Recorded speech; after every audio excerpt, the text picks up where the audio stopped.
1935 में स्थिति करवा जाएगा इसका अधिनियम आना पड़ेगा उसको। अब देखेंगे अब इतिहास वहां पर है तो जो मध्यकालीन भारत छोड़िए आधुनिक भारत में थोड़ा बहुत जो भी पढ़ना है यहाँ पर एक बार कहानी फिर यहाँ पर बताने का काम करेंगे।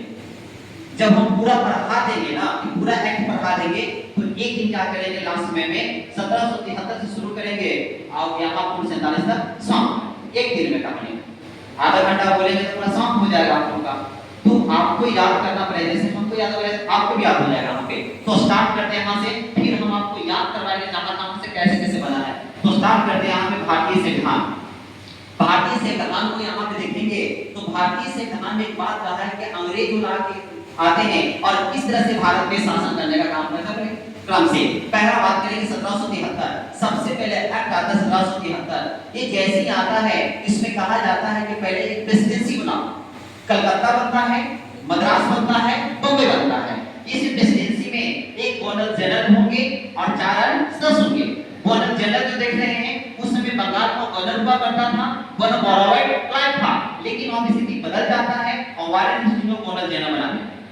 यहाँ बात करेंगे 4 सदस्य बोलेंगे मार्सन है, बारबेल है, केलेवरिंग है और फ्रांसिस है। ये 4 सदस्य शुरू होते हैं। जब उच्चतम न्यायालय होता है जब उच्चतम न्यायालय बना दो उच्चतम न्यायालय जब बनता है उसमें मुख्य न्यायाधीश होते हैं सर एलिजाबेथ एफए और 3 सदस्य है हाइड है, चैम्बर ऑफ मिनिस्टर है, एचसीए। सर इतना हो जाता है तो कहा जाता है कि अब सुनो सबसे पहले निजी कंपनी को बंद। कोई अगर आपको रिश्वत दे कोई आपको उपहार दे नहीं लेना तो बिल्कुल बंद कर दो। दूसरी बात है आपके पास कितना राजस्व आ रहा है, कितना सेना है, कितना जनसंख्या है, सब हमको बताइए। दूसरी बात है इसमें जो देखे हैं गवर्नर जनरल यहाँ पे आता है।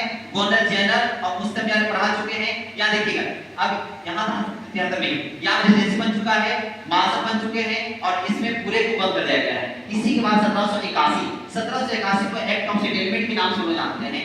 जो भी कमियां रही 1773 को दूर करने का काम कर दिया गया और यहाँ पे दूर करने के बाद में कहा गया कलकत्ता को बंगाल, बिहार और उड़ीसा ये तीनों के लिए कानून बनाने का काम करेगा। दूसरी बात है इसमें सीमांकन करने का काम क्या किया गवर्नर जनरल के अधिकार और उच्चतम न्यायालय का अधिकार। इसमें कहा गया कि कंपनी जो है जितने भी कर्मचारी होंगे उसमें आप कानून नहीं बना सकते हैं। दूसरी बात है यहाँ पे भारतीय को सामाजिक और यहाँ के धार्मिक चीजों का हस्तक्षेप नहीं कर सकते हैं। Act of settlement 1781। 1784 बात करेंगे Pitt's India act. Pitt's India act स्थिति ऐसा आता है कि द्वैध शासन स्थिति हो चुका है। द्वैध शासन की बात करेंगे तो board of director, board of controller, यहाँ पे डायरेक्टर कंपनी के लिए और कंट्रोलर राजनीति के लिए आता है। स्थिति देखिए यहाँ पे पिट्स इंडिया एक्ट में ही 4 सदस्य से 3 सदस्य कर देगा। प्रेसिडेंसी के सदस्य 4 थे और बढ़ेगा जब आगे चलेगा स्थिति बदलेगा। फिर इसमें भारतीयों को भी सर्व करने का हम लोग काम करेंगे। तो यहाँ पे 4 से 3 कर दिया गया पिट्स इंडिया एक्ट में। अब इसी के बाद आता है 1793 में कहा गया कि नियंत्रण कर्मचारी के जितने भी लोग हैं उस सबका वेतन कहां से मिलेगा भारत के राजस्व से मिलेगा। 1793 के बाद 1813 में कहा गया स्थिति सबसे पहले शिक्षा पर 1 लाख रुपया खर्च की बात कर दिया गया।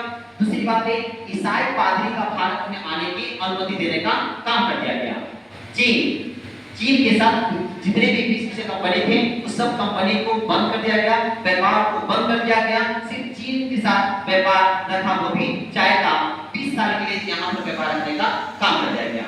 हम स्थिति अगर देखेंगे यहाँ पे तो 1773 से लेके 1853 तक क्या बनने वाला है एक कंपनी यहाँ पे शासन करेगा। ब्रिटिश नहीं करेगा कंपनी करेगा।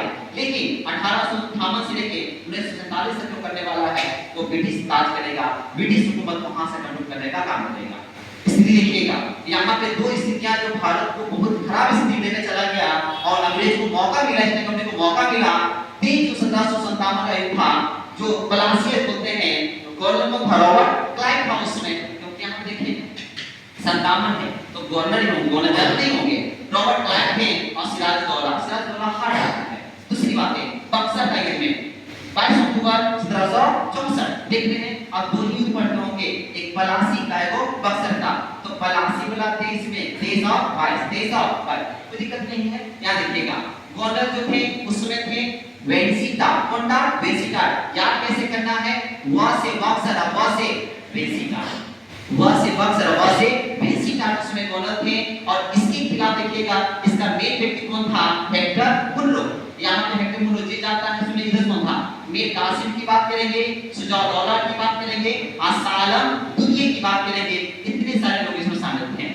हम जब पढ़ाएंगे क्लासिकल युद्ध हो बहुत मजा आएगा। मीर कासिम हो, शुजाउद्दौला हो, सालम द्वितीय हो या सिराजुद्दौला, जितना भी लड़ाई करेंगे पढ़ाएंगे आप वहां पे। तो इस तरह से भारत पे कंट्रोल करने का काम किया गया एक्ट के तहत में। धीरे धीरे हम पढ़ेंगे 1833 का पढ़ेंगे, 1853 का पढ़ेंगे, है ना, 1800 यहाँ भी 1858 का पढ़ेंगे, धीरे धीरे 61 पढ़ेंगे, 66 पढ़ेंगे। तो धीरे धीरे सब बदलते चल जाएगा।